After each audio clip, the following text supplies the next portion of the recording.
राधे राधे, हरे कृष्ण। आज आमल की एकादशी व्रत पारणा का अत्यंत शुभ और पुण्यमय दिन है।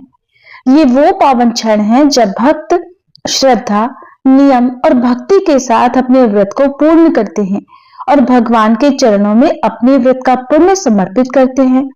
शास्त्रों में कहा गया है कि यदि आज के दिन विधि विधान से पूजा करते समय पारणा की कथा भी श्रद्धा से सुनी जाए तो व्रत का पुण्य कई गुना बढ़ जाता है और भगवान की विशेष कृपा प्राप्त होती है। और आज तो फाल्गुन मास के शुक्ल पक्ष की द्वादशी है, जो कि महाद्वादशी है, क्योंकि आज है नरसिंह द्वादशी। और आज का ये दिन न केवल व्रत खोलने के लिए बल्कि व्रत रखने के लिए भी बहुत महत्वपूर्ण है। आप चाहे तो आज भी व्रत का पालन कर सकते हैं। यदि ऐसा करने में समर्थ नहीं है तो सच्चे मन से नरसिंह भगवान का पूजन करके इस कथा को श्रवण कीजिएगा। आपको व्रत जितना ही पुण्य मिलेगा। और आज के इस पावन अवसर पर भक्त भगवान से प्रार्थना करते हैं कि अगर व्रत या पूजा में कोई त्रुटि हो गई हो तो वे क्षमा करें और अपने भक्तों पर सदैव अपनी कृपा दृष्टि बनाए रखें। तो आइए श्रद्धा और शांत मन के साथ आज की इस पावन कथा का श्रवण करें, ताकि व्रत का पुण्य और भी बढ़े और हम सबके जीवन में सुख शांति और भगवान की कृपा का वास हो। पौराणिक कथा के अनुसार बहुत समय पहले एक ऋषि हुआ करते थे जिनका नाम था ऋषि कश्यप और उनकी पत्नी का नाम दीति था। ऋषि और उनकी पत्नी दीति को दो पुत्र हुए, जिनमें से एक का नाम हिरण्याक्ष रखा गया और दूसरे का नाम हिरण्यकश्यप। भगवान विष्णु ने हिरण्याक्ष से पृथ्वी की रक्षा के लिए वराह रूप धारण करके उसका वध कर दिया था। तब भगवान विष्णु के द्वारा अपने भाई के वध से दुखी और क्रोधित हिरण्यकश्यप ने भाई की मृत्यु का बदला लेने के लिए अजय होने का संकल्प कर हजारों वर्षों तक घोर तप किया। हिरण्यकश्यपों की कठिन तपस्या से प्रसन्न होकर ब्रह्मा जी ने उसे वरदान दिया कि उसे न कोई घर में मार सकेगा, न बाहर, न अस्त्र से उसका वध होगा, न ही शस्त्र से। न वह दिन में मरेगा न रात में, मनुष्य से भी वह नहीं मरेगा, न पशु से, न आकाश में और न पृथ्वी पर। ब्रह्मा जी से यह वरदान प्राप्त करके हिरण्यकश्यप अजेय हो गया। फिर उसने देवराज इंद्र से युद्ध कर स्वर्ग पर अपना अधिकार जमा लिया। साथ ही सभी लोकों पर भी अब उसका राज्य हो गया। हिरण्यकश्यप ब्रह्मा जी से मिले वरदान के फल स्वरूप इतना अहंकारी हो गया कि उसने अपनी प्रजा से खुद को भगवान की तरह पूजने का आदेश दे डाला और जो इस आदेश को नहीं मानता उसे वह मृत्यु दंड दिया करता। हिरण्यकश्यप के अत्याचार की कोई सीमा नहीं रही। उसने प्रभु भक्तों पर अत्याचार करना शुरू कर दिया। हिरण्यकश्यप का पुत्र प्रहलाद था तो असुर, लेकिन वह अपने पिता से बिल्कुल विपरीत था। प्रहलाद भगवान विष्णु का भक्त था। ये बात उसके पिता को पसंद नहीं थी, जिस कारण उसने कई बार अपने ही पुत्र का वध करने का प्रयास किया। लेकिन विष्णु भक्त होने के कारण हिरण्यकश्यप प्रहलाद का कुछ भी नहीं बिगाड़ पाया। भक्त प्रहलाद पर हिरण्यकश्यप के अत्याचार की जब सारी सीमाएं पार कर गईं, तब भगवान विष्णु ने नरसिंह अवतार धारण किया। जैसे हिरण्यकश्यप को वरदान प्राप्त था, वैसे ही भगवान ने भी उसका वध कर दिया। भगवान नरसिंह ने दिन और रात के बीच के वक्त में आधे मनुष्य और आधे शेर का रूप धारण कर नरसिंह अवतार लिया। भगवान नरसिंह ने खंभा फाड़कर अवतार लिया और हिरण्यकश्यप को मुख्य दरवाजे के बीच अपनी जंघाओं पर लिटा दिया। शेर जैसे तेज नाखूनों से उसका पेट फाड़कर उसका वध कर दिया। इस प्रकार उन्होंने अपने भक्त प्रहलाद की रक्षा की। प्रिय श्रोताओ, आज एकादशी का व्रत है और आप में से अधिकतर लोगों ने आज एकादशी व्रत का पालन भी किया होगा, एकादशी का उपवास भी रखा होगा। अपनी ओर से आप सच्ची श्रद्धा और विश्वास के साथ एकादशी का व्रत रखकर नियमों का पालन भी कर रहे होंगे। लेकिन महाराज अम्बरीश की तरह एकादशी व्रत का पूरी तरह से पालन करना बहुत मुश्किल है और हमें भी प्रयास करना चाहिए। लेकिन हम वर्तमान युग यानी कलयुग से प्रभावित लोग हैं, इसलिए सभी तरह के नियमों का पालन नहीं कर सकते, इससे हमें दोष लग सकता है। लेकिन आज की इस कथा को सुनने से लगने वाला दोष दूर हो जाता है या कम हो जाता है। सतयुग के समय की बात है। महाराजा अम्बरीश थे और वे इतने बलवान थे कि बिना सोए एक पैर पर खड़े होकर, बिना जल ग्रहण किए और बिना सांस लिए 1 वर्ष तक उपवास कर सकते थे। कलयुग में न तो हम बलवान हैं, न ही उन्नत, लेकिन हाँ, हम सौभाग्यशाली हैं कि हमें इतनी कठोर तपस्या करने की आवश्यकता नहीं पड़ती। कलयुग में भगवान ने हमें बहुत ही कम भक्ति में, लेकिन सच्ची भक्ति से ही प्रसन्न हो जाने का आशीर्वाद जो दे रखा है। श्री चैतन्य महाप्रभु ने समझाया है कि एकादशी के दिन यदि भूख लगे तो फल, रस या दूध ले सकते हैं, लेकिन लगातार कुछ भी नहीं लेना चाहिए। भरपेट खाने या पीने की इच्छा से यदि एकादशी के दिन किसी भी चीज का सेवन किया जाता है, भले ही वो व्रत से संबंधित ही क्यों ना हो, तो उससे भी व्रत खंडित हो जाता है। यहाँ तक कि भरपूर नींद का भी त्याग करना चाहिए। नींद बस उतनी ही लेनी चाहिए जितने की आलस से हमारा दूर हो सके और हमारे शरीर की थकान दूर हो सके। दिन रात जागते हुए हमें एकादशी का दिन श्री हरि का स्मरण, श्री कृष्ण का स्मरण और जप करते हुए बिताना चाहिए, जैसा कि अम्बरीश महाराज ने किया था। वे संपूर्ण विश्व के सम्राट थे, गृहस्थ भी थे और भौतिक मोहमाया में भली भांति लीन भी थे। मुनि दुर्वासा एक ब्राह्मण और सिद्ध योगी थे और वे अपने क्रोध के लिए जाने जाते थे। वे किसी को भी क्रोध आने पर मृत्यु तक का श्राप दे सकते थे और किसी मृत व्यक्ति को पुनर्जीवित भी कर सकते थे। वे एक ब्रह्म ऋषि और महान शक्तियों से परिपूर्ण ब्रह्मवादी थे। एक दिन उन्होंने सोचा कि मैं ब्राह्मण परिवार में जन्मा हूं और शिव जी के वंश का हूं। मैं तो शंकर जी का ही अवतार हूं, जो अत्रि और अनुसुईया के पुत्र हैं, जो परम विद्वान उत्तम भक्त वैष्णव हैं। मेरे माता पिता ने देवी सीता को अनेक उपदेश दिए थे, स्वयं लक्ष्मी जी को अनेक उपदेश दिए थे जब वे और श्री राम मेरे माता पिता की कुटिया में आए थे। और मैं तो इस संसार का सबसे महान और शक्तिशाली पुरुष हूं, पल भर में कुछ भी कर सकता हूं। इधर मथुरा के मधुवन स्थित अपने महल में अम्बरीश महाराज ने महाद्वादशी का पालन किया, जिसमें उन्होंने न तो जल ही पिया और न ही वे सोए।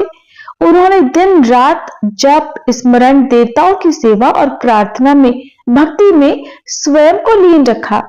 अगले दिन श्री कृष्ण की पूजा के बाद जब वे अपना उपवास खोलने ही वाले थे कि तभी दुर्वासा मुनि उनके महल में आ पहुंचे। दुर्वासा मुनि एक देवता के समान बड़े सिद्ध और ब्रह्मवादी थे, लेकिन उन्होंने एकादशी का पालन नहीं किया था। कहा जाता है कि वे एकादशी व्रत नहीं रखते थे। अम्बरीश महाराज ने उनसे महाद्वादशी पारणा लेकर एकादशी व्रत खोलने का अनुरोध किया, ताकि उसके बाद वे भी स्वयं प्रसाद ग्रहण कर सके। दुर्वासा मुनि ने उत्तर दिया, हाँ, लेकिन मैं पहले पास में ही स्थित यमुना जी में स्नान करूंगा और मुझे स्नान करने में ज्यादा अधिक समय नहीं लगेगा।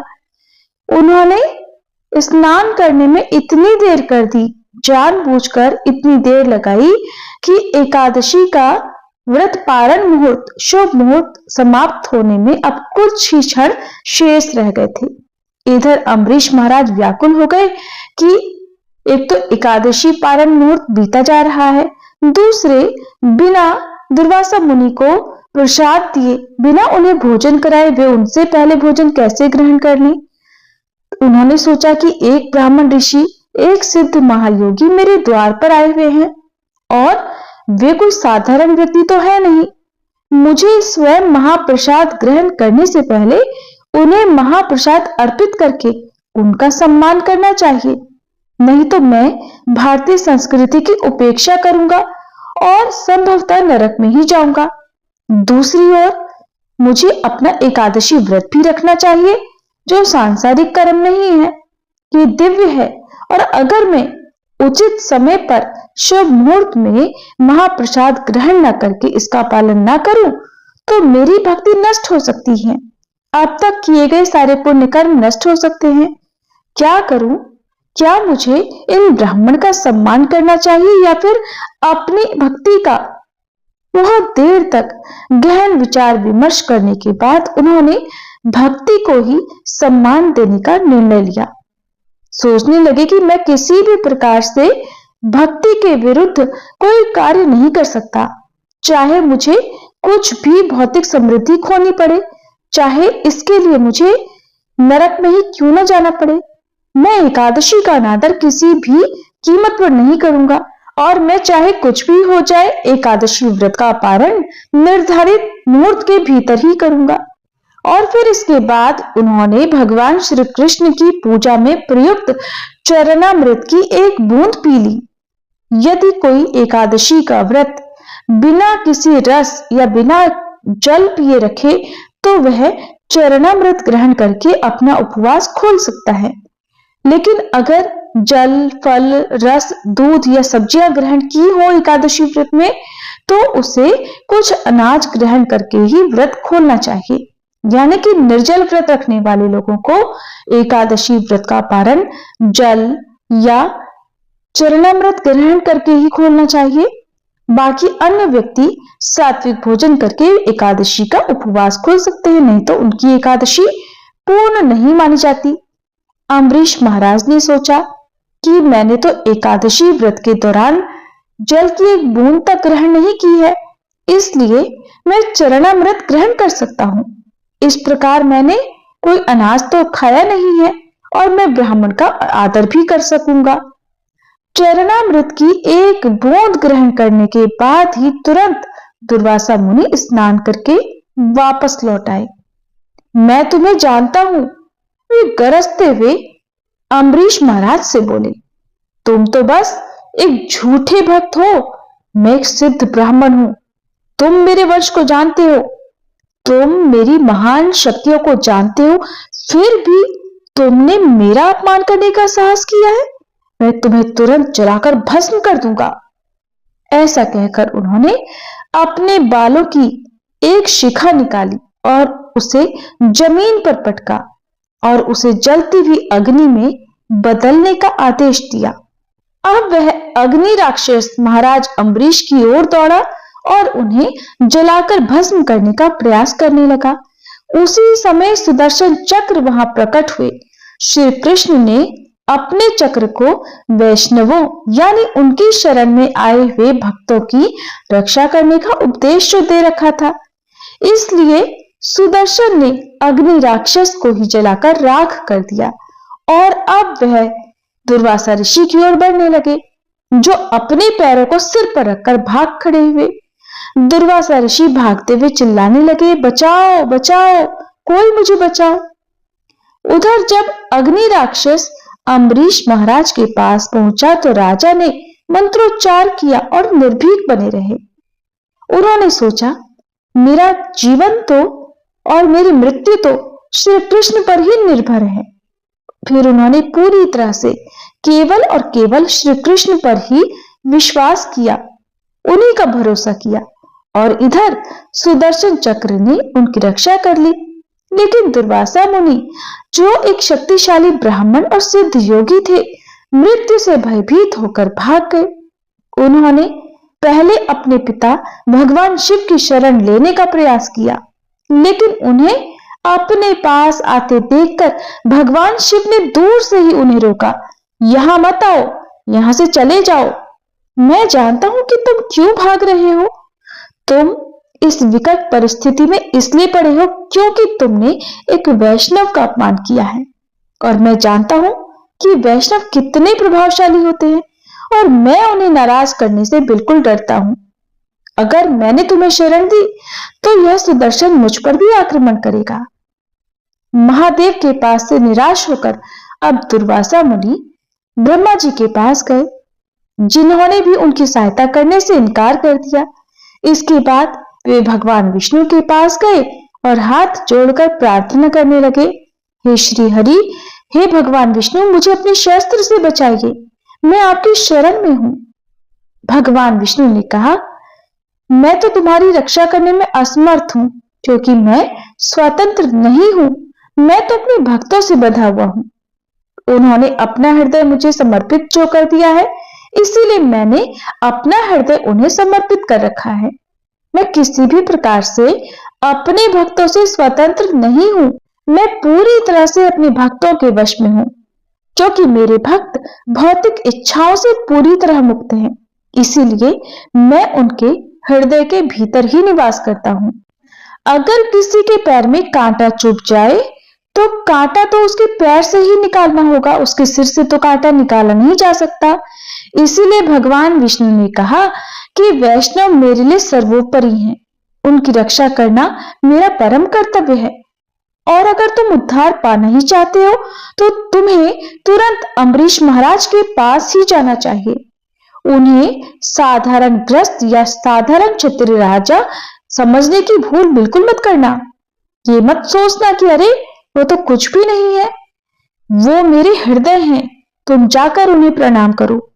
सांसारिक लोग अक्सर सोचते हैं कि मैं तो कितना ज्ञानी, धनी और शक्तिशाली हूं। अरे ये पाखंडी वैष्णव तो निकम्मे हैं, केवल हरे कृष्ण का जाप करते हैं, कोई सार्थक कार्य तो करते नहीं। ऐसा कभी मत करना, बल्कि सच्चे और निष्ठावान वैष्णव बनो, तभी श्री कृष्ण आपकी रक्षा करेंगे और अपना आशीर्वाद आपको प्रदान करेंगे। भगवान के आदेश पर इधर दुर्वासा मुनि तुरंत महाराज अम्बरीश के पास उनके महल में लौट आए। आकर उन्होंने तुरंत महाराज से विनती की कि कृपया मुझे सुदर्शन चक्र से बचाइए, मैं इसकी गर्मी से जल रहा हूं। तब महाराज अम्बरीश ने प्रार्थना की, हे प्रभु, यदि मैंने कभी श्री कृष्ण की भक्ति सेवा की है, सच्चे मन से उनकी सेवा पूजा की है, तो कृपया इन ब्राह्मण की रक्षा कीजिए। महाराज अम्बरीश के श्री कृष्ण से ऐसी प्रार्थना करते ही, ये शब्द कहते ही सुदर्शन चक्र एकदम ठंडे हो गए और वह भगवान विष्णु में समा गए। 1 वर्ष पहले जब दुर्वासा ऋषि भगवान के शस्त्र से अर्थात सुदर्शन चक्र से डरकर भागना शुरू हुए थे, तभी से अम्बरीश महाराज ने कुछ भी नहीं खाया था। वास्तव में वे उस समय अपना एकादशी व्रत पारण करने जा रहे थे। तभी ये घटना घटित हो गई और तब से दुर्वासा मुनि लगातार भाग रहे थे। वे वचन देने के बावजूद भी महल में नहीं आए थे। इसलिए तब से लेकर आज तक यानी 1 साल तक अम्बरीश महाराज ने कुछ भी नहीं खाया था। जब दुर्वासा मुनि महाराज के समक्ष आए तो राजा ने अत्यंत विनम्रता से उनसे क्षमा मांगी। महाराज हाथ जोड़कर कहने लगे, हे मुनिवर, मैं तो कुछ भी नहीं हूं, न ही मैं भक्त हूं, बल्कि मैंने तो अपना व्रत खोलकर आपका अनादर और अपमान किया है। दुर्वासा मुनि ये सुनकर महाराज अम्बरीश के चरण कमलों में गिर पड़े, जिससे महाराज ने उन्हें तुरंत उठाकर उनका आलिंगन कर लिया। अम्बरीश महाराज ने उनसे दया करने और महाप्रसाद ग्रहण करने का अनुरोध किया। तब दुर्वासा मुनि ने अपने नए एहसास को व्यक्त करते हुए कहा कि भक्त स्वयं श्री कृष्ण से भी अधिक शक्तिशाली हैं। श्री कृष्ण ने तो वास्तव में अपनी सारी शक्ति वैष्णवों को दे रखी है। और फिर दुर्वासा मुनि ने सहर्ष महाप्रसाद ग्रहण किया, जिसके बाद अम्बरीश महाराज ने भी पूरे 1 वर्ष बाद अपने पूरे परिवार के सहित प्रसाद ग्रहण किया। इसलिए विनम्र बने रहिए और श्री कृष्ण और एकादशी की भक्ति में दृढ़ विश्वास रखिए। हम एकादशी का पालन करने के लिए अपना मन, प्राण और आत्मा समर्पित कर सकते हैं। इसलिए एकादशी हमारी रक्षा करेंगी, क्योंकि वह प्रेम और भक्ति की भी जननी है। अब सुनिए तुलसी माता की कथा। एक बार की बात है, भगवान श्री राम और माता सीता जी अपने 14 वर्ष के वनवास के दौरान चित्रकूट में आराम कर रहे थे। तब तुलसी माता से मिलने वाले पुण्य फलों के बारे में वे आपस में बात कर रहे थे। बातों ही बातों में माता सीता जी के मन में कुछ प्रश्न उठे, तो उन्होंने भगवान श्री राम से कहा, हे प्रभु, मेरे मन में कुछ प्रश्न उठ रहे हैं, जिनके उत्तर जानने के लिए मेरा मन बेचैन हो रहा है। तब भगवान श्री राम ने कहा, हे देवी, आपके मन में भला कौन से प्रश्न उठ रहे हैं? आप जल्दी बताइए, मैं आपके सभी प्रश्नों के उत्तर और उनका रहस्य भी जरूर बताऊंगा। तब माता सीता जी ने कहा, हे प्रभु, तुलसी को जल कैसे देना चाहिए और तुलसी को जल देने की सर्वोत्तम विधि कौन सी है? तुलसी को जल देने का मंत्र कौन सा है? तब भगवान श्री राम देवी सीता से कहने लगे, हे देवी, तुलसी जी में जल अर्पित करते समय ये 3 शब्द कहें, जिससे गरीबी दूर हो जाएगी। एक बार माता सीता ने भगवान श्री राम से तुलसी जी को जल देने के महत्व के बारे में पूछा, तो भगवान ने उन्हें उसका महत्व सुनाया। तब आगे माता सीता जी ने कहा, हे स्वामी, आपने मुझे तुलसी जी को जल देने का महत्व तो बता दिया, परंतु अब मेरे मन में ये जानने की जिज्ञासा हो रही है कि तुलसी को जल कैसे देना चाहिए, जल की सर्वोत्तम विधि कौन सी है, जल देने का मंत्र कौन सा है? कृपया आप मुझे इन सभी प्रश्नों का उत्तर दीजिए। तब भगवान श्री राम ने माता सीता जी से कहा, हे प्रिय, जिस प्रकार से मैंने तुम्हें तुलसी का महात्म्य सुनाया है, उसी प्रकार से तुलसी को जल देते समय बोले जाने वाले मंत्र का भी बड़ा महत्व है। ये मंत्र केवल 3 शब्दों का है, परंतु इसका प्रभाव बहुत ही चमत्कारी है। जो भी मनुष्य नित्य तुलसी को जल देते समय अपने मुख से केवल ये 3 शब्द बोल देता है, तो साक्षात माँ लक्ष्मी उसके घर में प्रवेश करती हैं और उसकी दरिद्रता दूर करती हैं, उसे धन धान्य की प्राप्ति होती है। देवी, उस मंत्र को बताने से पहले मैं आपको तुलसी के इस मंत्र का महत्व भी बताता हूँ। इस महात्म्य को सुन लेने मात्र से ही मनुष्य के समस्त पाप नष्ट हो जाते हैं और उसे कई वर्षों तक तुलसी को जल देने का पुण्य भी प्राप्त होता है। इसलिए हे देवी, आप भी इस कथा को ध्यानपूर्वक जरूर सुनिए। तब माता सीता जी ने कहा, हे प्रभु, मैं तो इस कथा को पूरा अवश्य सुनूंगी। कृपया अब आप मुझे तुलसी के मंत्र का महात्म्य सुनाइए। तब भगवान श्री राम कहने लगे, हे देवी, एक समय दक्षिण दिशा में एक अत्यंत शोभायमान नगरी थी। उस नगरी में सुरेश नाम का एक खोटी बुद्धि का ब्राह्मण रहता था और वह पापियों का तो शिरोमणि ही था, सरदार ही था। उसका जन्म एक ऐसे ब्राह्मण परिवार में हुआ था जो पाप कर्म करने वाले और शास्त्र ज्ञान से शून्य थे। वो जन्म से तो ब्राह्मण था, लेकिन कर्म से वह अत्यंत दुराचारी था। वो ना तो पूजा पाठ करता, न अतिथियों का सत्कार करता और यहाँ तक कि अपने द्वार पर आए हुए अतिथियों को बिना कुछ दान दिए ही निर्दयता पूर्वक भगा दिया करता था। वह सदैव ही पराई स्त्रियों में आसक्त रहता और उसे मदिरा पान करने की भी बुरी लत थी। साथ ही वह मांस भी खाता था।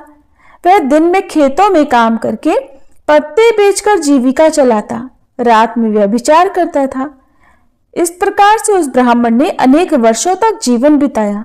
फिर एक दिन वह दुर्बुद्धि बेचने के लिए पत्ते इकट्ठे करने के लिए एक ऋषि के आश्रम के आसपास घूमने लगा और वहां लगे हुए पेड़ों से पत्ते तोड़ने लगा।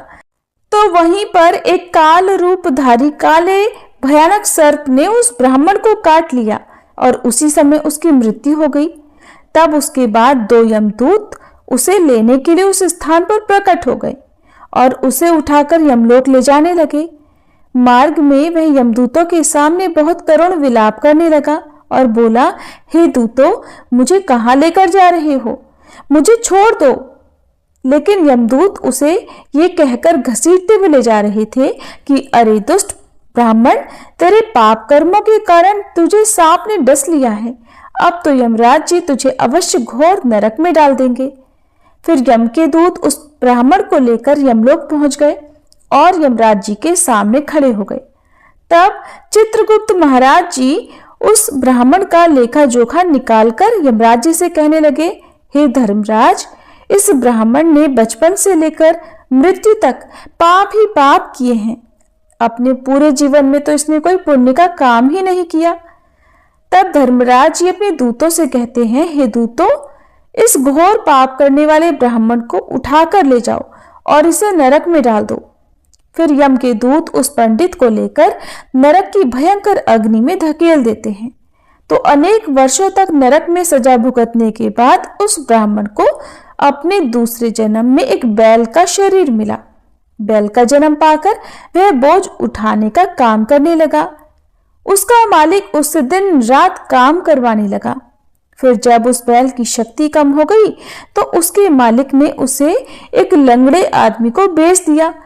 तो उस लंगड़े आदमी ने उस बैल को खुद का बोझ उठाने के काम में उपयोग करना शुरू कर दिया। वह उसकी पीठ पर बैठकर दूर दूर घूमता था। इस प्रकार से उस बैल ने 10 वर्षों तक उस लंगड़े आदमी का बोझा उठाया। फिर एक दिन वह लंगड़ा आदमी उस बैल की पीठ पर बैठकर किसी ऊंचे पर्वत पर जा रहा था। उस पर्वत पर बहुत देर तक चढ़ाई करने के कारण वह बैल थक गया। उसकी शक्ति कम हो गई और वह बेहोश होकर जमीन पर गिर पड़ा और अंतिम सांसें लेने लगा। तो वहां पर खड़े लोगों को उस बैल पर बड़ी दया आ गई और वह उसके मुख में पानी डालने लगे। उन्हीं लोगों में एक पुण्यात्मा इंसान भी था। उसने उस बैल का कल्याण करने के लिए अपना समस्त पुण्य उस बैल को दे दिया। तो वहां पर खड़े हुए कुछ और लोगों ने भी अपने अपने पुण्य को उस बैल को समर्पित कर दिया। जब सभी लोग अपना अपना पुण्य उस बैल को समर्पित कर रहे थे तो वही भीड़ में एक वेश्या भी खड़ी थी और ये सब देखकर उस वेश्या ने भी अपना पुण्य उस बैल को दे दिया। फिर कुछ ही क्षणों के बाद उस बैल की मृत्यु हो गई और फिर उस स्थान पर यमदूत आए और उस बैल के शरीर से उस ब्राह्मण की आत्मा को निकालकर यमलोक ले गए। यमलोक में ले जाकर उसे यमराज जी के सामने खड़ा कर दिया। फिर चित्रगुप्त महाराज जी ने उसका लेखा जोखा देखा तो आश्चर्य में पड़ गए, क्योंकि वेश्या के द्वारा दिया गया पुण्य सबसे अधिक बड़ा था और उस पुण्य के प्रभाव से उस ब्राह्मण के सभी जन्मों के पाप नष्ट हो गए थे। फिर यमराज जी ने उस ब्राह्मण के सारे पाप क्षमा कर दिए और कहने लगे, हे ब्राह्मण, उस वेश्या ने तुझे अपना पुण्य देकर तुझ पर बड़ा उपकार किया है। केवल उसी के पुण्य के कारण तुम्हारे सब जन्मों के पाप नष्ट हो गए हैं।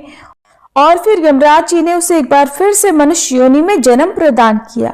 इस बार उसे पृथ्वी पर एक उत्तम पंडित कुल में जन्म मिला। उस महापुण्य के प्रभाव से उसे इस नए जन्म में पूर्व जन्म की सारी बातें याद आने लगी। तो वह ब्राह्मण खड़ा हो गया और उसे याद आया कि पिछले जन्म में जब वह बैल था तो एक वेश्या ने मुझे अपने पुण्य दे दिए थे और उसके मन में उस वेश्या के बारे में जानने की इच्छा हो गई और उस महापुण्य के बारे में जानने के लिए वह उस वेश्या का पता लगाने के लिए ढूंढता हुआ उसके नगर में चला गया। तो वह वेश्या अब तक बूढ़ी हो गई थी। फिर जब उसे ढूंढने पर वह वेश्या मिल गई तो वह उसके सामने जाकर उसे बार बार प्रणाम करने लगा और उसका धन्यवाद करने लगा। तब वेश्या कहने लगी, हे ब्राह्मण, आप कौन हैं और किस कारण आप मुझ वेश्या को धन्यवाद कर रहे हैं? मैंने आपका कौन सा कार्य किया है कि आप मुझे बार बार धन्यवाद दे रहे हैं? तो वह ब्राह्मण कहने लगा, हे माता, मैं वही बैल हूं जिसे तुमने अपना पुण्य दे डाला था। अपने पाप कर्मों के कारण मुझे पिछले जन्म में बैल का जन्म मिला था और उस पर्वत पर जब मैं मर रहा था तो तुमने मुझे अपना पुण्य दान दिया था और तुम्हारे पुण्य के प्रभाव से ही आज मुझे फिर से मनुष्य जन्म मिला है। तुम्हारे द्वारा दिए गए उसी पुण्य के कारण मुझे अपने पूर्व जन्म की सारी बातें याद है। लेकिन हे माता, मैं आज यहाँ पर ये जानने के लिए आया हूँ कि आपने मुझे उस समय अपना कौन सा पुण्य दान दिया था जिस कारण से मेरे सभी जन्मों के पाप खत्म हो गए। मैं उसी पुण्य के बारे में जानना चाहता हूँ। ब्राह्मण की बात सुनकर वेश्या ने कहा, हे ब्राह्मण, मैंने तो अपने जीवन में कभी कोई पुण्य का काम ही नहीं किया, परंतु मेरे घर में एक तोता है जो पिंजरे में रहकर हमेशा कुछ बोलता रहता है और उसी को सुन सुनकर मेरी अंतरात्मा पवित्र हो गई है। उसी तोते के द्वारा बोले गए मंत्र का पुण्य मैंने तुम्हें दान में दे दिया था। फिर वह वेश्या और पंडित उस तोते के पास गए। तब वहां जाकर ब्राह्मण ने उस तोते से पूछा, हे तोते, तुम कौन सा मंत्र बोलते रहते हो जिससे हमारे जीवन का उद्धार हुआ है? ये मंत्र तुम्हें किसने सिखाया और इस मंत्र का क्या अर्थ होता है? तब उस तोते ने अपने पूर्व जन्म का वृतांत सुनाना आरंभ किया। वह तोता कहने लगा, हे ब्राह्मण, पिछले जन्म में मैं एक पंडित था।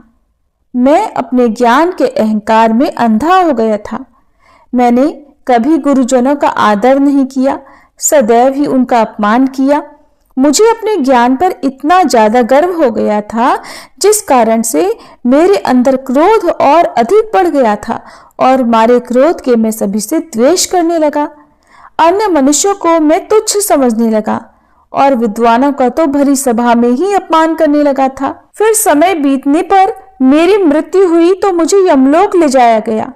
पूज्य जनों और गुरुजनों का अपमान करने के कारण मुझे तोते के कुल में डाल दिया गया और मेरा जन्म एक तोते के रूप में हो गया। मेरे पाप कर्मों के कारण छोटी अवस्था में ही मेरे माता पिता से वियोग हो गया। फिर मैं पेड़ की डाल पर बैठकर रो रहा था तो उसी स्थान से कुछ ऋषि जा रहे थे। उन्होंने मेरी दयनीय पुकार सुन ली और मुझे लेकर अपने आश्रम में चले गए। वहां उस आश्रम में उन्होंने मुझे एक सुंदर पिंजरे में रखा और मेरा बहुत अच्छी तरह से ख्याल रखा। वो मुझे रोज भोजन दिया करते थे, पढ़ाते थे। उस स्थान पर बहुत सारे ऋषि मुनि और उनकी स्त्रियां और बालक सभी रोज तुलसी के पौधे को जल देते थे और तुलसी के सामने एक मंत्र का जाप किया करते थे। उन्हीं के मुख से बार बार उस मंत्र को सुनकर मैंने उसे रट लिया और तब से मैं उस मंत्र को जान गया हूँ और वही मंत्र मैं दिन रात बोलता रहता हूँ। उस मंत्र के प्रभाव से मेरी कभी मृत्यु नहीं हुई और मेरी आयु आज 100 वर्ष की हो गई है। मैं इतने वर्षों तक जीवित रहा। फिर एक रात को एक चोर उस स्थान पर आ गया और उसने मुझे वहां से चुरा लिया। फिर इस वेश्या ने मुझे उस चोर से खरीद लिया और इस वेश्या के घर पर आने के बाद भी मैं उस मंत्र को बोलता रहता हूँ, जिसे सुनकर इस वेश्या का मन भी पवित्र हो गया है और इसने वेश्या का काम छोड़कर भगवान श्री हरि का भजन कीर्तन करना प्रारंभ कर दिया है, भगवान की भक्ति करना प्रारंभ कर दिया है और उसी मंत्र के प्रभाव से इस वेश्या की आत्मा भी पवित्र हो गई है। हे ब्राह्मण, उस मंत्र के पुण्य से अब आप भी मुक्त हो गए हैं। इस प्रकार से तोते ने उस ब्राह्मण को और वेश्या को सारा वृतांत सुना दिया, जिसे सुनकर वह पंडित और वेश्या दोनों ही अत्यंत प्रसन्न हुए और फिर वे दोनों ही रोज तुलसी को जल देकर उस मंत्र का जाप करने लगे। फिर वह तोता, वेश्या और वह ब्राह्मण तीनों उस मंत्र के प्रभाव से दिव्य विमानों में बैठकर भगवान श्री हरि विष्णु के लोक को चले गए। ये सारा वृतांत सुनाकर भगवान श्री राम कहते हैं, हे देवी, देखा आपने, केवल तुलसी के इस मंत्र के प्रभाव से ही तोते, उस वेश्या और उस पंडित के सभी पाप नष्ट हो गए। इसलिए सभी मनुष्य रोज तुलसी को जल देते समय एक मंत्र का उच्चारण अवश्य करें। हे देवी, वह मंत्र इस प्रकार है, जिसे आप भी ध्यान से सुनिए। ओम श्री हरि प्रियाय नमः, ओम श्री हरि प्रियाय नमः, ओम श्री हरि प्रियाय नमः। जो भी स्त्री नित्य तुलसी के समक्ष इस मंत्र का उच्चारण करेगी वह सौभाग्यशाली बनेगी। जो भी पुरुष तुलसी के सामने इस मंत्र का उच्चारण करेंगे उसे अपार धन की प्राप्ति होगी। जिस घर के सामने नित्य तुलसी की पूजा की जाएगी उस घर में साक्षात माँ लक्ष्मी का वास होगा। तुलसी जी का यह मंत्र राजकल्प तरु है। ये समस्त फलों को प्रदान करने वाला है। इसलिए जो भी तुलसी के सामने इस मंत्र का उच्चारण करेगा उसे संपूर्ण सिद्धियां प्राप्त होंगी। स्त्रियों को सदैव ही स्नान करके अपने बाल बांधकर मांग में सिंदूर भरकर नित्य तुलसी को जल देकर इस मंत्र का उच्चारण करना चाहिए। रोज तुलसी के पौधे की परिक्रमा करने के साथ ही सभी पाप नष्ट हो जाते हैं। रोज शाम के समय तुलसी के पास दीपक जलाएं और तुलसी के पास बैठकर भगवान विष्णु की आराधना करें। तुलसी के पास दीपक जलाने से मनुष्य को धन धान्य की प्राप्ति होती है। हजारों अमृत के घड़ों से नहाने पर भी श्री हरि को इतनी तृप्ति नहीं मिलती जितनी मनुष्य के द्वारा तुलसी का एकमात्र एक पत्ता चढ़ाने से ही हो जाती है। 1000 गायों के दान से मनुष्य जो फल प्राप्त करता है वही फल तुलसी के पत्ते के दान से पा लेता है। तो इस प्रकार भगवान श्री राम ने माता सीता जी को तुलसी जी का महात्म्य सुनाया। तो ये थी तुलसी माता की कथा। सभी मिलकर प्रेम से बोलिए तुलसी मैया की जय। श्री हरि विष्णु भगवान की जय। अब सुनिए श्री तुलसी चालीसा पाठ। जय जय तुलसी भगवती सत्यवती सुखदानी, नमो नमो हरिप्रेसी श्री वृंदा गुणखानी। श्री हरिशीष विरजनी देहु अमर वर अम्ब, जनहित है वृंदावनी अब न करहु विलंब। धन्य धन्य श्री तुलसी माता, महिमा अगम सदा श्रुति गाता। हरि के प्राण हूँ से तुम प्यारी, हर ही है तू कीन्हु तप भारी। जब प्रसन्न है दर्शन दीन्हो, तब कर जोरी विनय उस कीन्हो। हे भगवंत कंत मम होहु, दीन जान जन छाड़हु छोहु। सुनी लक्ष्मी तुलसी की बानी, दीन हो श्राप कद पर आनी। उस अयोग्य वर मांगन हारी, हो विटप तुम जड़ तनुधारी।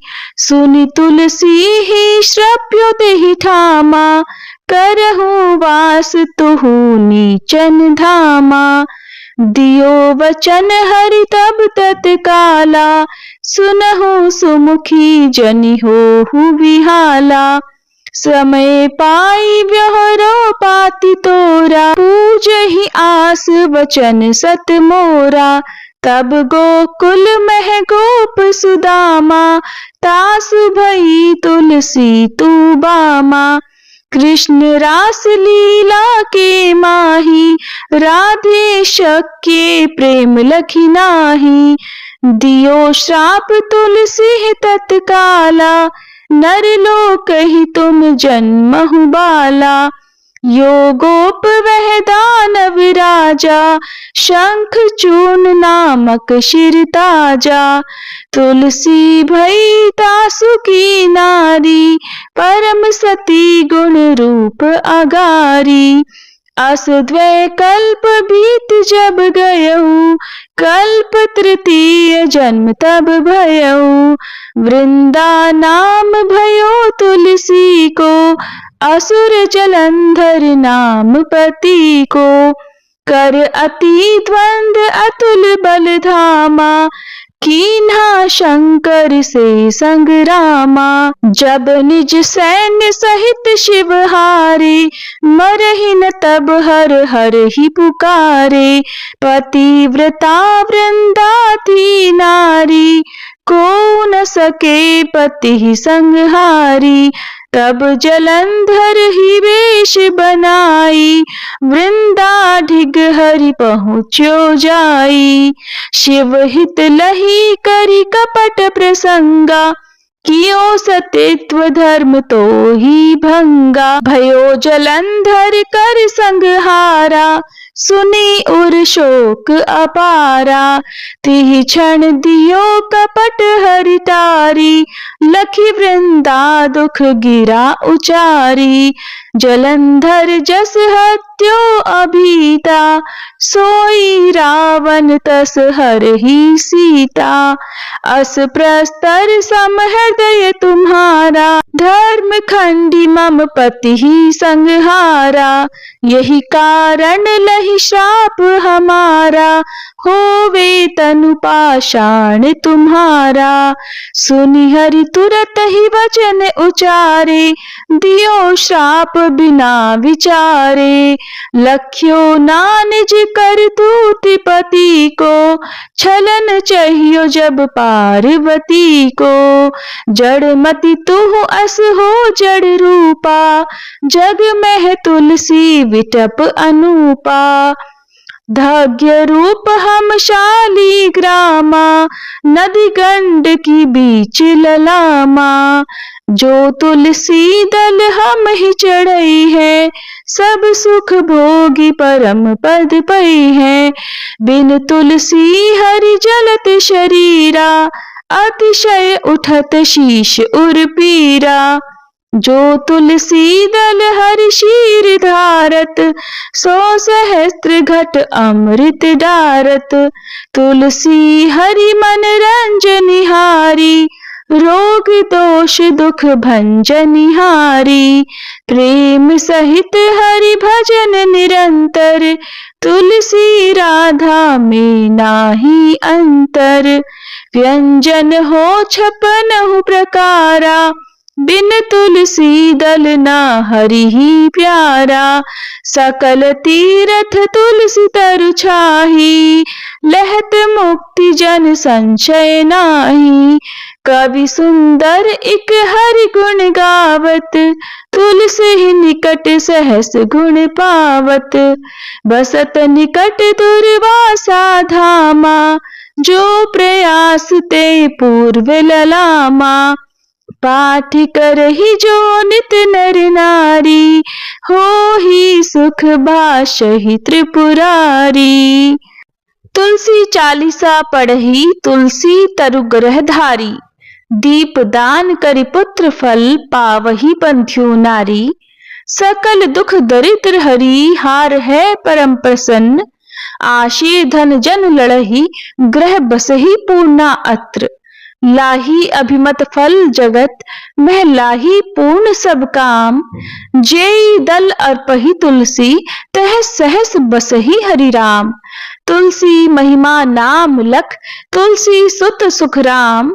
मानस 40 रच्यो, जग मह तुलसीदास। तुलसी महारानी नमो नमो, हरि की पटरानी नमो नमो। धन तुलसी पूरण तप कीनो, धन तुलसी पूरण तप कीनो। शालिग्राम बनी पटरानी नमो नमो, तुलसी महारानी नमो नमो।